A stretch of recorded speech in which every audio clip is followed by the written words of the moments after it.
ಭಾವನೆಗಳಿಂದ ಈ ಶರೀರದ ಅಂಗಾಂಗಗಳನ್ನು ನಡೆಸುತ್ತಿರುವೆ. ನಾನು ಆತ್ಮ ಅವಿನಾಶ್. ಈ ಸೃಷ್ಟಿ ನಾಟಕದಲ್ಲಿ ನನಗೆ ನಿಗದಿಸಲ್ಪಟ್ಟಿರುವ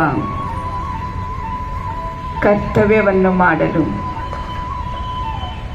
ನಾನು ಪ್ರಕಾಶ ಸ್ವರೂಪಿ, ಬಿಂದು ಸ್ವರೂಪಿ, ನಾನು ಆತ್ಮನಾಗಿರುವೆ. ನನ್ನ ಸಂಕಲ್ಪಗಳು ಭಾವನೆಗಳಿಂದ ಈ ಶರೀರದ ಅಂಗಾಂಗಗಳನ್ನು ನಡೆಸುತ್ತಿರುವೆ.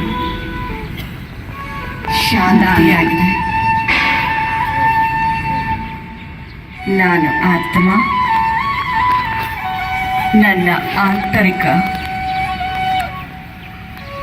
ಶಾಂತಿಯ ಅನುಭವವನ್ನು ಮಾಡುತ್ತಿರುವ ಬಿಟ್ಟ ಪರಮಾತ್ಮನನ್ನು ನೆನೆಯುತ್ತಿರುವೆನು.